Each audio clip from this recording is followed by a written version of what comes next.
So welcome to another edition of Mind Mondays. It's been said that diplomacy is like banking. It is about building up a deposit of goodwill to use when necessary. Today's guest is a career diplomat turned political leader. And using all the goodwill he has built over a remarkable and a varied career to secure and strengthen India's position on the world stage. I'm delighted to introduce Dr. Jaishankar, Union Minister of External Affairs. And joining me in this interaction with the Minister is an academic, a well-known columnist, eminent foreign policy analyst, and Director of Institute of South Asian Studies, National University of Singapore, C. Raja Mohan. Raja will moderate this session along with me, and because we have only 30 minutes with the minister, I'm going to request Raja to keep the questions short and the minister to try and get in as many questions as possible, because he is a man who can say a lot in few words, and I've seen him do that on many occasions. So thank you very much, Jaishankar, for joining us today and for making the time from your very busy schedule. This is a series of events that we run in partnership with CNBC to address issues of importance to India, Indians, Indian economy, and India's global relations. And this is a perfect platform, an ideal set of guests for this. 4-decade journey of diplomacy.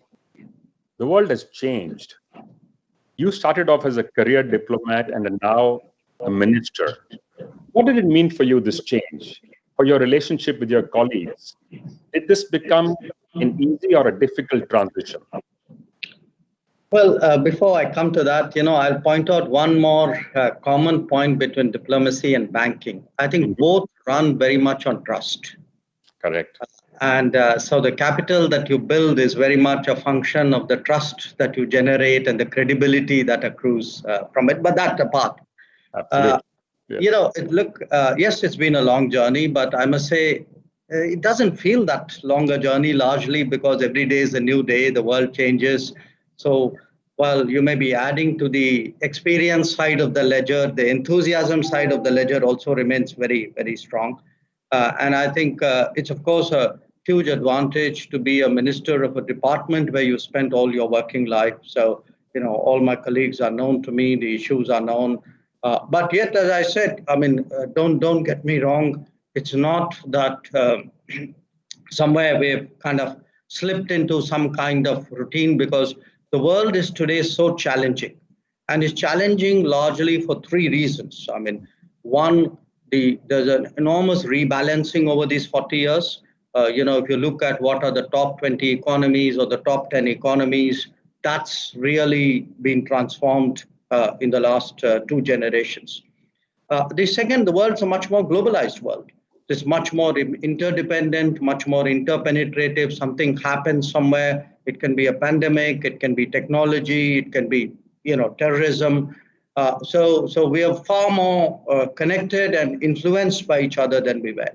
And of course, the third is the metrics of influence, of power, of diplomacy. That has changed. I mean, today we would talk much more of economic parameters of judging influence, of technology, of connectivity of different kinds. So it isn't just that the players have changed and the relative weight of players has changed. I would say the entire landscape has changed.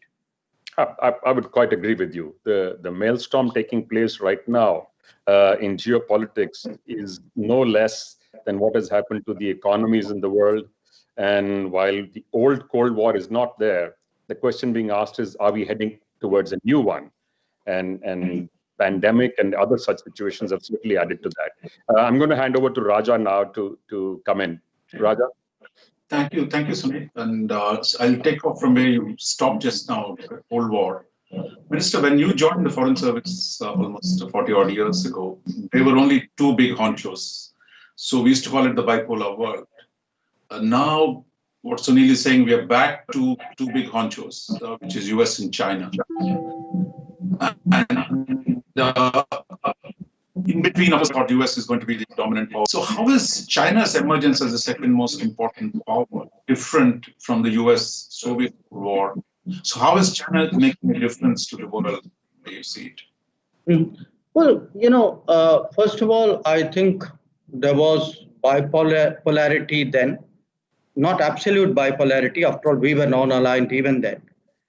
And there is some kind of bipolarity now, but I would still say we are moving towards a multipolar world where all the poles won't be of the same size. I mean, clearly the US and China would be very much more influential than other players. But I would still, I would say the earlier time was a bipolar world with some incipient multipolar characteristics. This will be a multipolar world with strong bipolar characteristics. But the other big difference, of course, was who the poles are. At that time, it was the US and the Soviet Union. We didn't have land borders with either of them.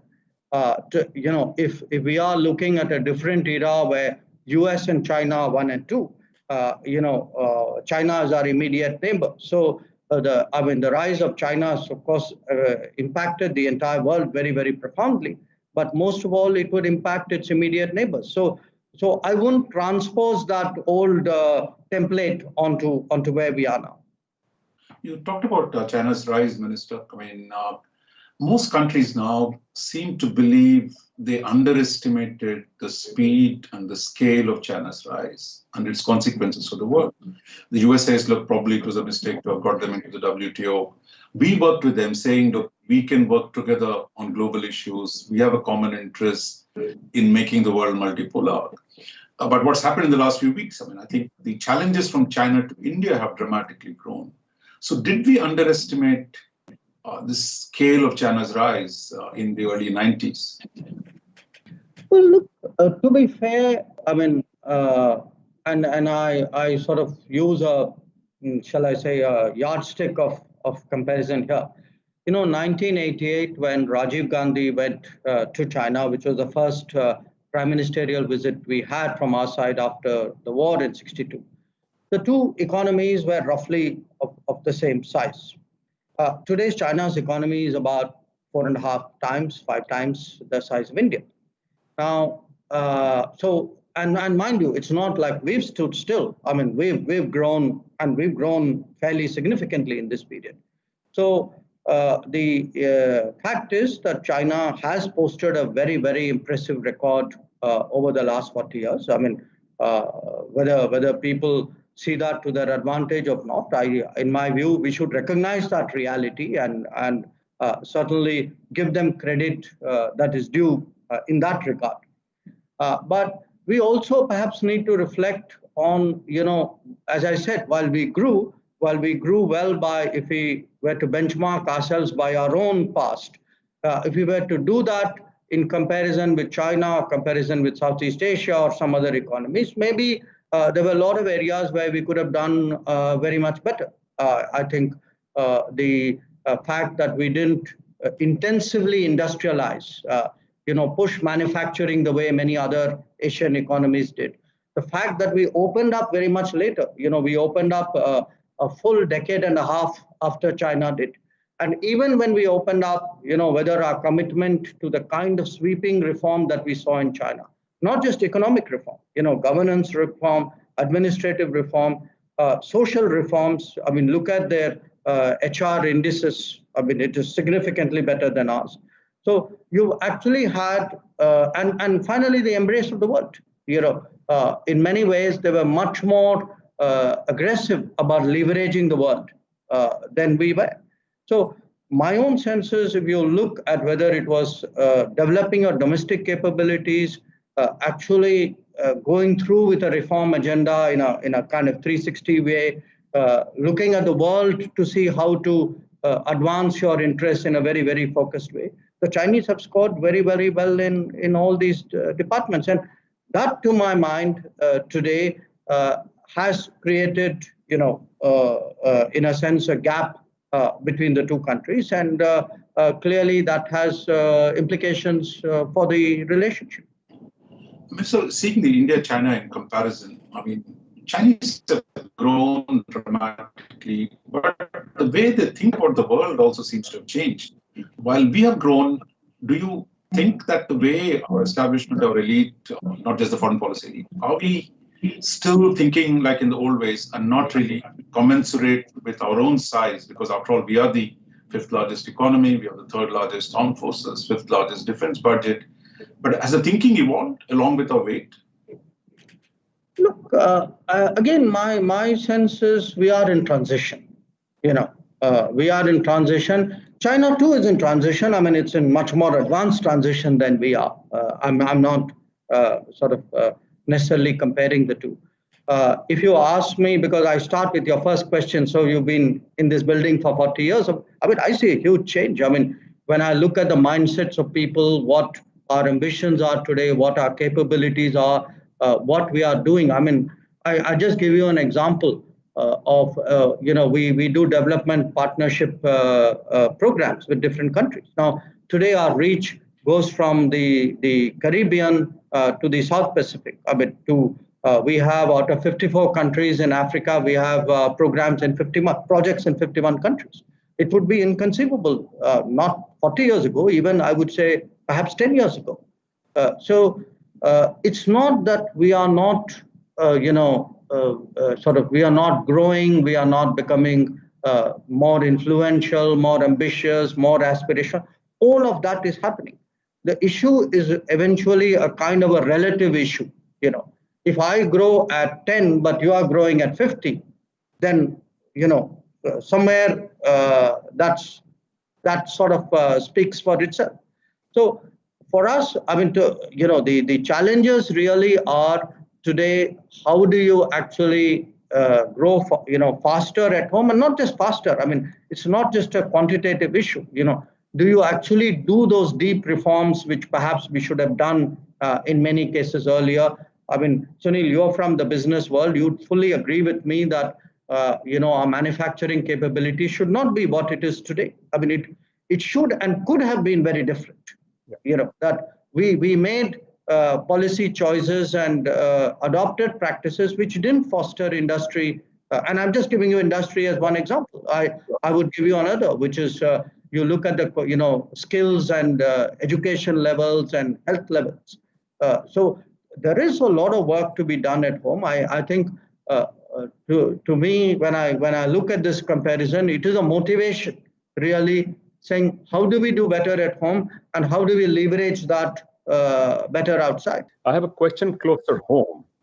When India is looked at by its neighbor, we hear terms very often being used by some of them of big brother, bully, using your size and weight excessively or unfairly.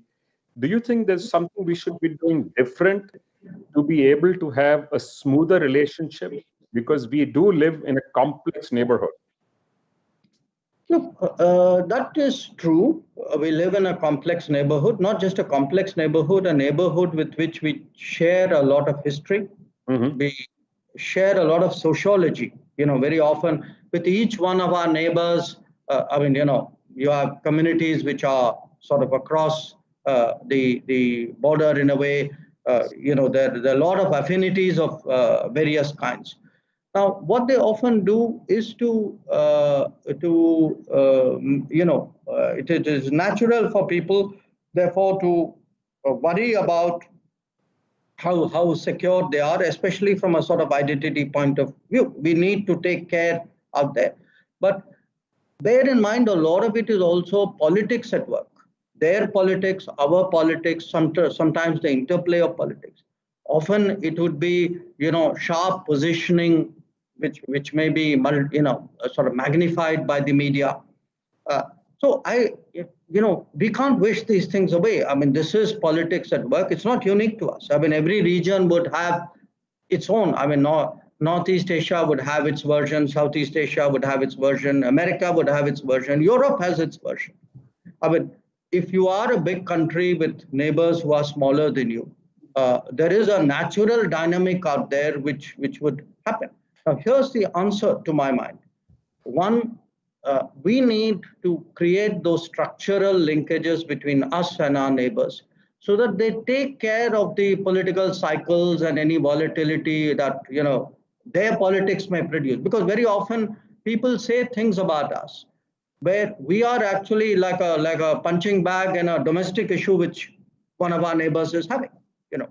So I would say the sensible thing to do is to make sure that you have strong structural linkages so that, you know, the politics of the day plays on, but the realities of the economics and the social interactions and the people-to-people contacts, that carries on.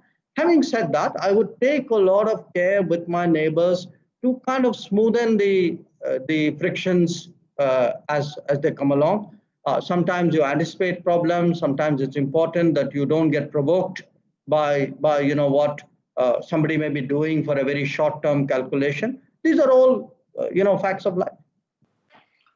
If I might take you back to one big theme, I mean, what has changed in the last 40 odd years is the expansion of the relationship with the United States. I mean, the US on defense, economy, everything. I mean, I think it's dramatically changed. But the critics of your foreign policy say, look, you're departing from non-alignment. So many of them measure non-alignment as the distance we keep from the United States. There was a time when we said, look, we must stay away from both.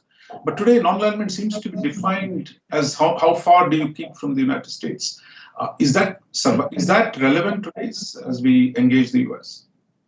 Raj, non-alignment was a term of a particular era and a particular, shall I say, geopolitical landscape. Okay. At a specific context, yeah. There's a context, right? Yeah. Now, in a sense, there were two aspects to it. One was be independent. I think that remains very much a factor of continuity. We are a big country. We are a old civilization. We have ambitions, aspirations. Look at our numbers, and it's natural. There would be a very, very strong streak of independence, which is also derives from the fact that we emerged out of a long independence struggle. So that is the continuity factor. The other factor was particularly in the 50s and 60s when we were very much weaker. A lot of it was, stay out of trouble, don't get entangled. People want to pull you into their issues, which were perhaps some of it legitimate at that point of time on those issues. But look, today, people turn to us as part of a solution. We are not necessarily the bystander who may get sucked into other people's issues. But we have a contribution to make. The big issues of the day, increasingly, you've got to weigh in on. I mean, just look right now. I mean, what are the big issues of the day? I would say what kind of connectivity is a very big issue. Maritime security is a big issue. Terrorism is a big issue. Climate change is a big issue. Now, you can't say, I'm going to stay away. And there will be competing choices in all of that. And my third point would be that if we are to grow, and I come back to that India-China comparison we had earlier in the discussion, if we are to grow by leveraging the international situation, then, we've got to exploit the opportunities out there. Now, you can't exploit the opportunities by saying, well, I'm going to stay away from it all. And by the way, when I find it useful, I will step out. So either you're in the game or you're not in the game. So I would say that era of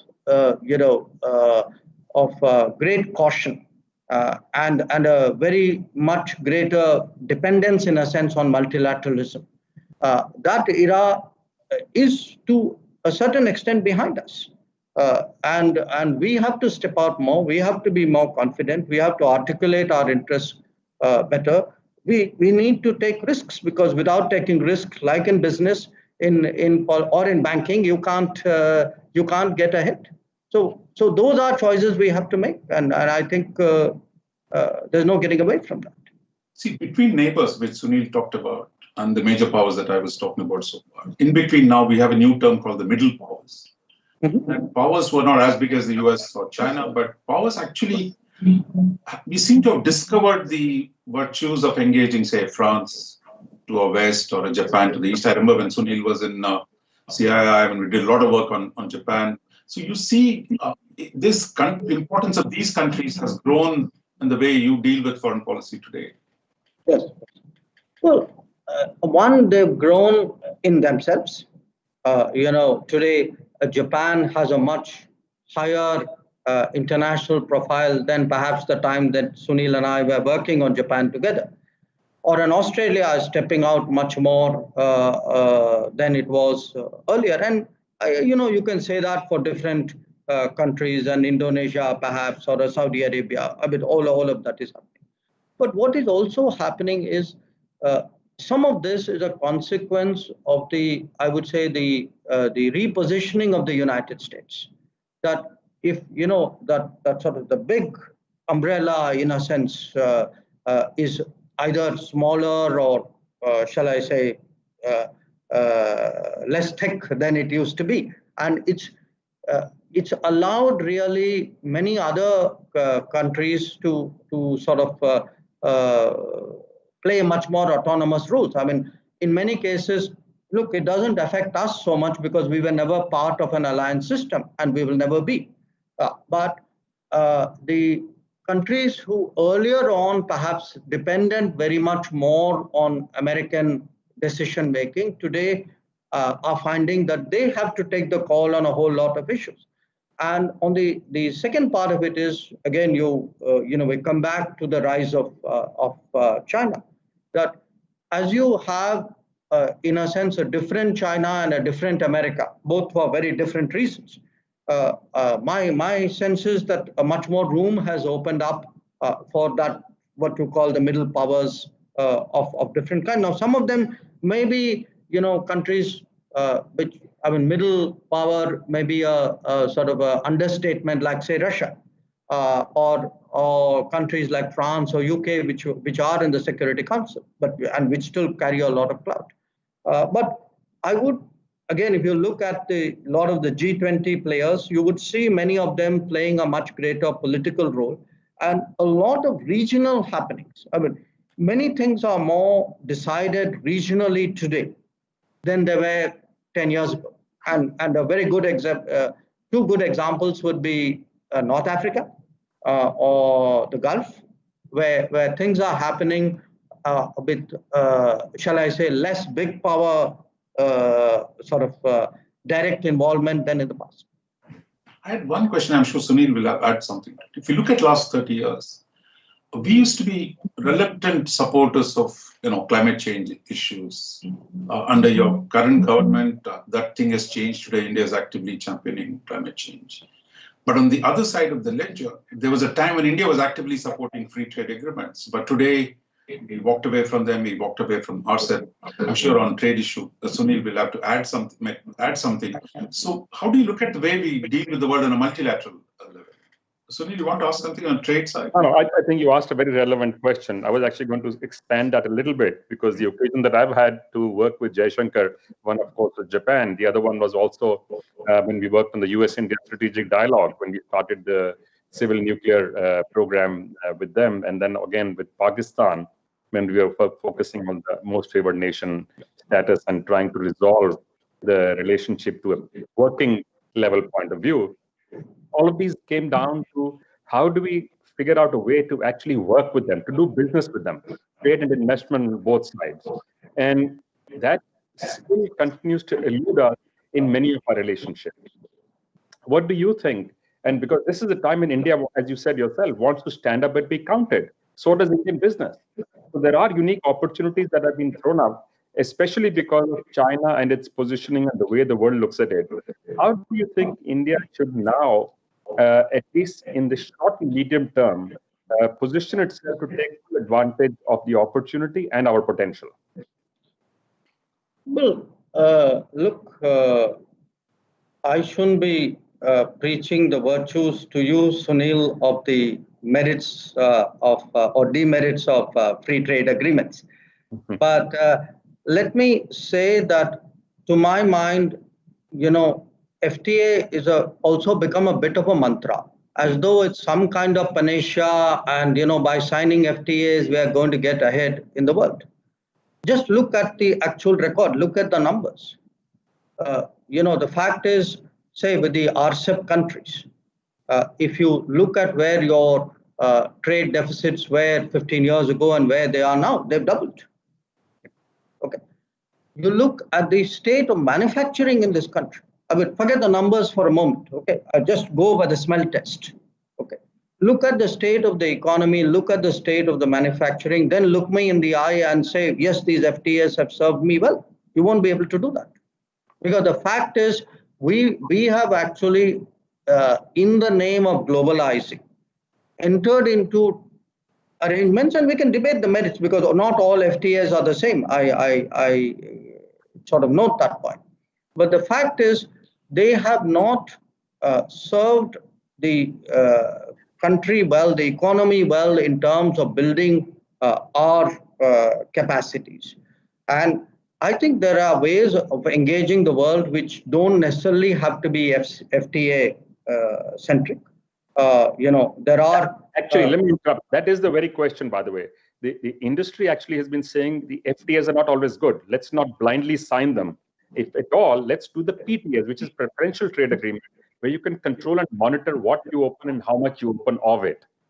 The FTAs demand that you go down to zero duty on all items over a period of time, and that has been the big challenge.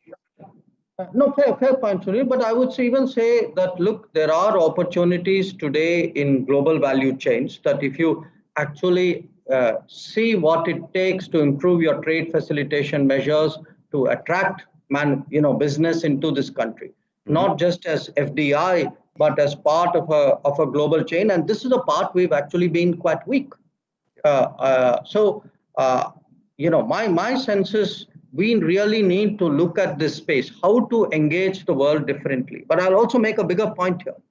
It's not completely dependent on us only. I mean, I'm making a case that the FTAs of the past have not served us well.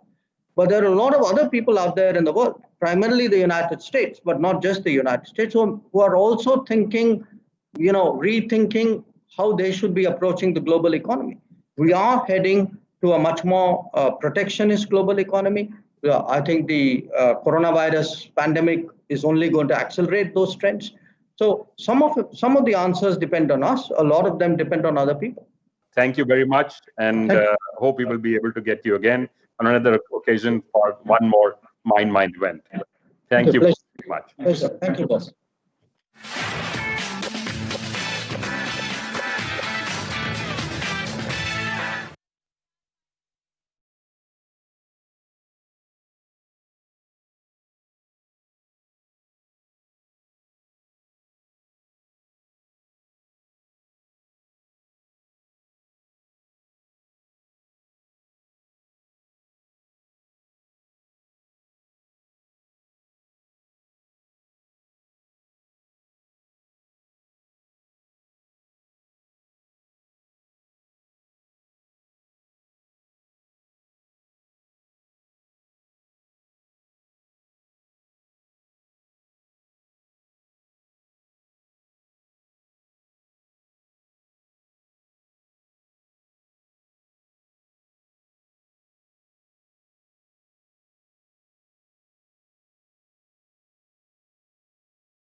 3, 2, 1, Q, sir.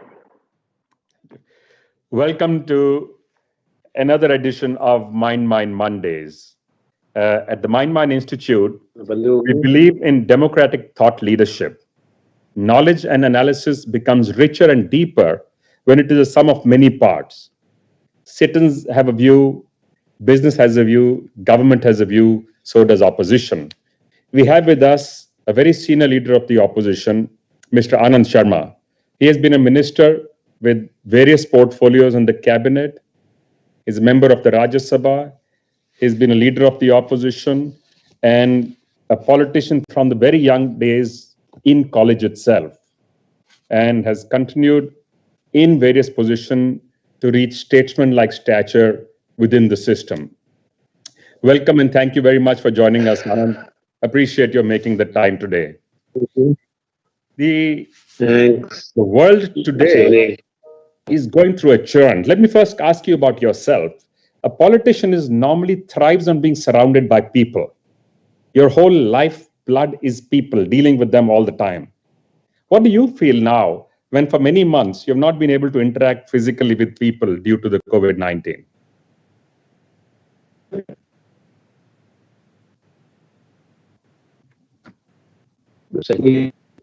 working committee. Yeah, we can hear you now. Anand, please go ahead. Yes, I did miss. What did you ask? I said lifeblood of a politician is people. You thrive on dealing and interacting with people all the time. And now for the last many months due to the pandemic, you had no physical interface with people. How does that make you feel? Correct. Well, it has been strange. We are living in extraordinary times, unprecedented crisis, which confronts all of us. And it has lived the way we engage, the way it has affected nations, societies, communities. For that matter, then. Okay, we have a challenge with the connection. At the same time, we have to address issues so that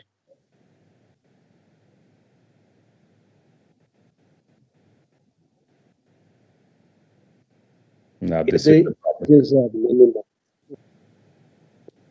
so that is important, that how we minimize, whether it's the social fallout, the economic fallout.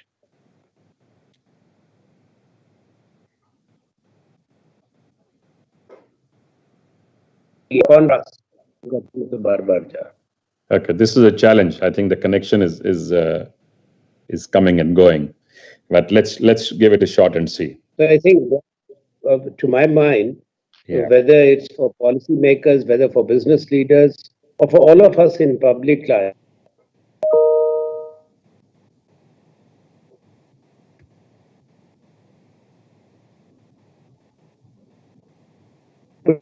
that such a crisis would visit humankind at one go.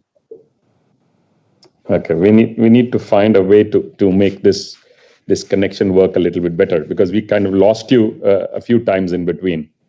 It froze. I don't know what's something is going on somewhere. Right. Yes. So let me go back to your personal life a little bit. You were a political leader even when you were in college, I believe. You got involved in the union, etc., in college, and you made many friends who also became leaders later on. And you married Zenobia when she was still studying in college. And both lawyers and doctors are supposedly strong-minded individuals. That's what both these professions produced. How did the two of you get along? True. Well, we got along very well, I think. The profession or the medical profession, as long as you don't try to know more about the others, because I don't know much of medicine, little bit. So you have been known to be a big supporter of initiatives for the differently abled people. What is it you think we could do both on the policy front and on the support front for the differently abled? We keep on. Okay, this is I'm back again. Yeah. So the question I was asking was, you are known to be a big supporter of the differently abled. You have supported them Yes. yourselves. You have been a big champion of their cause. What do you think needs to be done, both on the policy front and on the actual support, for the system to be more facilitating?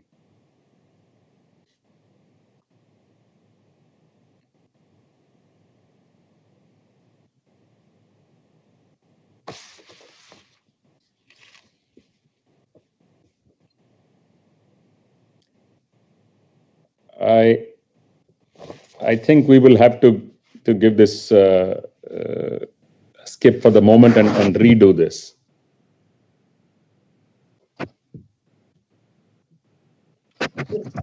Yeah.